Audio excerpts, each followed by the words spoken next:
So the FX fleet were lined up for 3 really epic races out on the Atlantic Ocean today.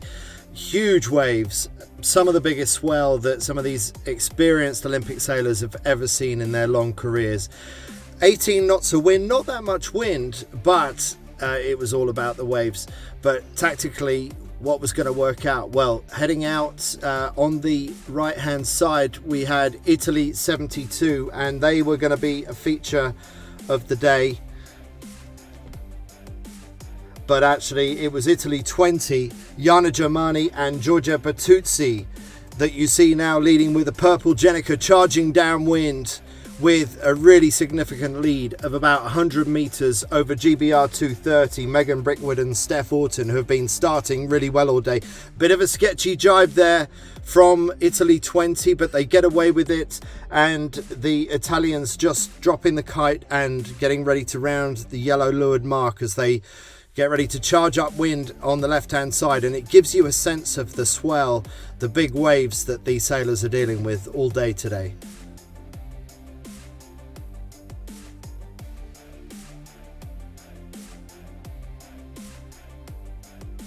So as the Italians work their way through this enormous swell, they're looking over their shoulder, just checking in on the rest of the fleet. Most of the fleet still coming downwind, a good distance behind them.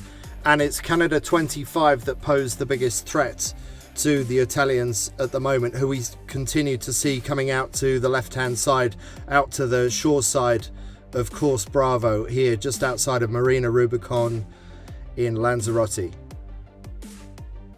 And Canada doing well on the far side of the course, but there's nothing that the Italians can do about that. They're flat trapezing, occasionally their backs just striking the back of the waves. But as you can see, the Canadians have now swapped sides with the Italians. It's the Canadians in front of picture, the mainsail turning inside out, really big gusts at times as they go up and down over the swell of these waves. Right at the front, they've overstood the windward mark, but it doesn't matter because Italy 20 have got a significant lead over the next boat, which is the Germans 369. So it's Inga Marie Hoffmann, Katharina Bartelheimer chasing the Italians, but the Italians already got the purple Jenica up, and they're launched surfing down that wave. Now the challenge for the FXs is they're so much faster than wave speed, and you can see the bow just ploughing into the back of the next wave. Sometimes the skill is how much you back off, and that's why you see the purple Jenica ragging at times. They shake the kite because they can't afford to go any faster, otherwise there's the risk of pitch poling. But look at the speed of the Italians right now, doing 16, 17 knots, occasionally up to 18 or 19 knots. They charge through the leeward gates, and can Germani and Bertuzzi keep it upright all the way to the finish? There's never a dull moment in an FX in these kind of conditions, but the race win does indeed go to Italy 20, and that's them done.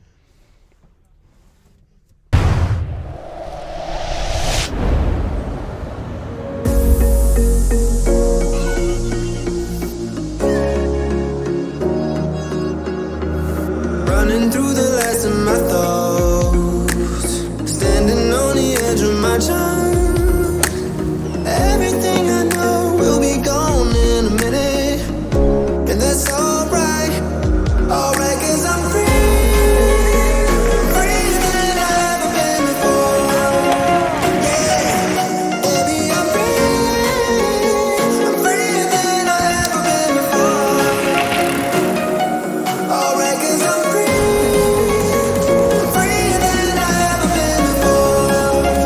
Yeah.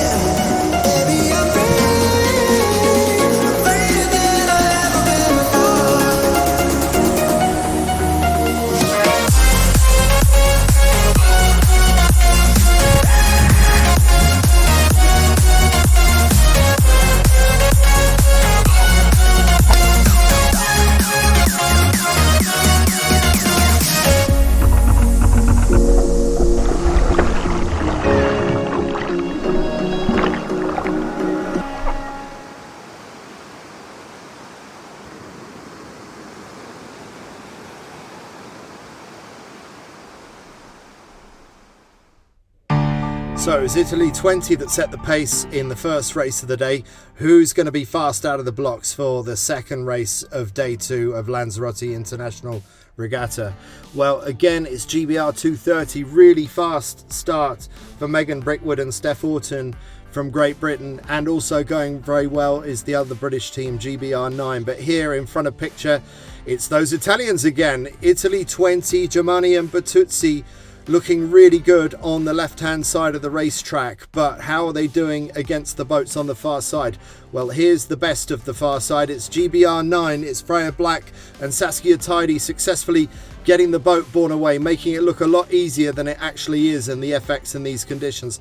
But they're a little bit slow getting the Jenica up. Better to be slow and not capsize, but they're giving away distance. This is an opportunity for the Italians in second on the left of your picture to see if they can attack. But eventually we see the blue Jenica go up. Saskia Tidy gets the Jenica up, and now they're up and launched. But now look what's happened.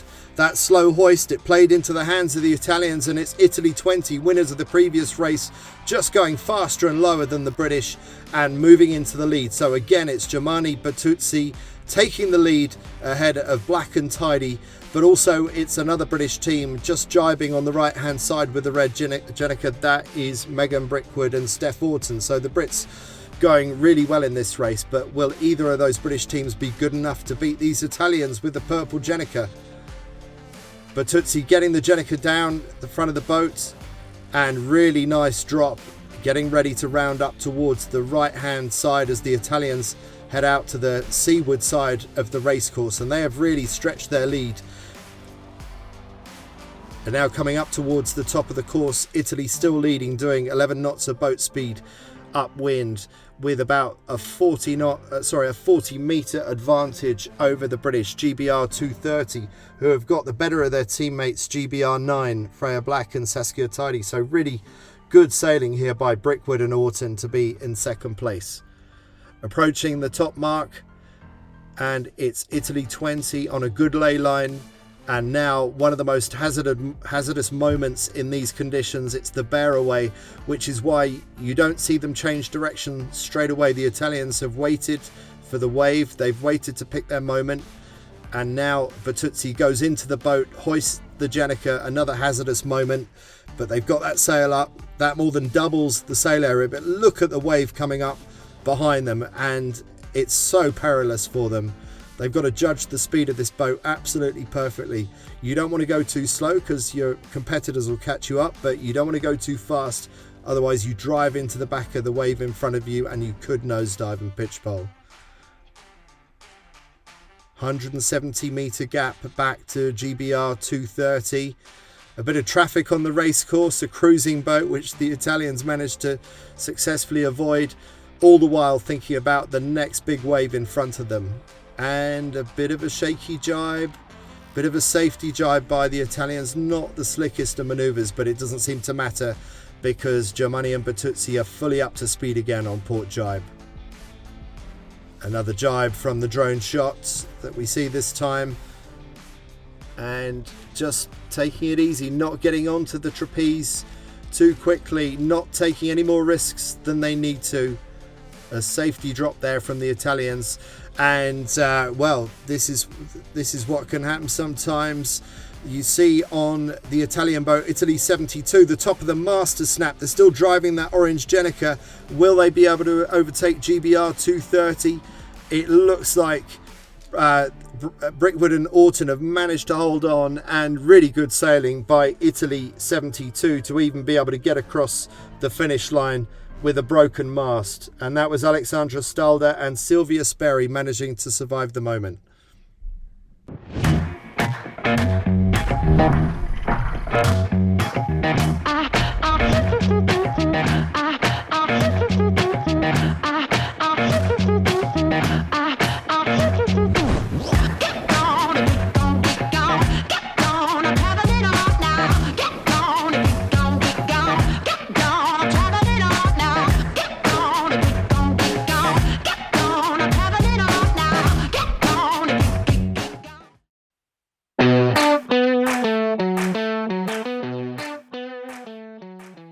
Last race of the day. Will anyone be able to beat the Italians, who have won both races so far.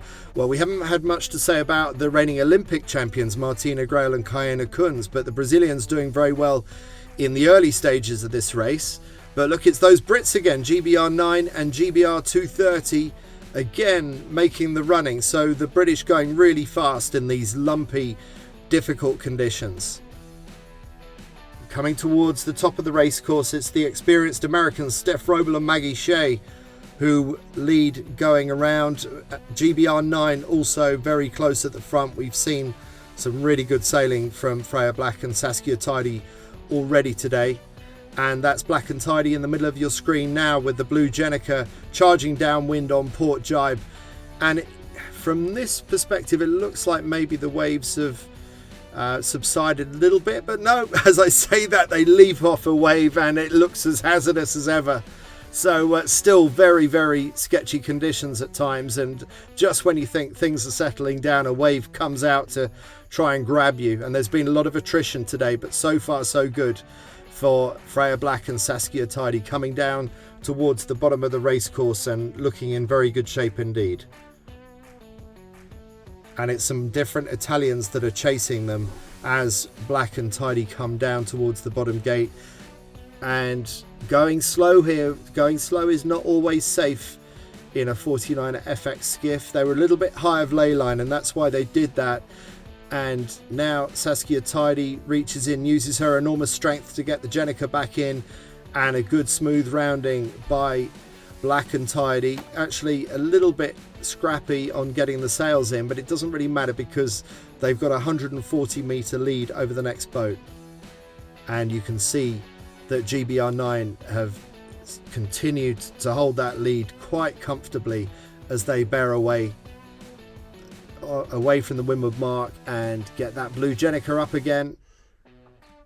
And once it's up, you can flog that Jenica. It doesn't matter if you, especially with the lead they've got at the moment, 120 metres, they can afford to let the Jenica flog occasionally, and it's better to do that than pile drive into the back of the wave in front of you. So some safe sailing by GBR 9. Now on port jibe, coming down towards the bottom of the course. And it's now Belgium 10 who are in second.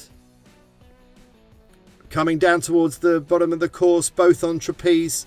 Black and Tidy about to cross the finish line of the last race of the afternoon. Absolutely sensational speeds as they cross the finish line. And a successful finish to the day for Britain. GBR 9 and GBR 230 in first and second place across the line, ahead of Italy 46. And let's not forget that it was those other Italians, Italy 20, that won the two earlier races in the day.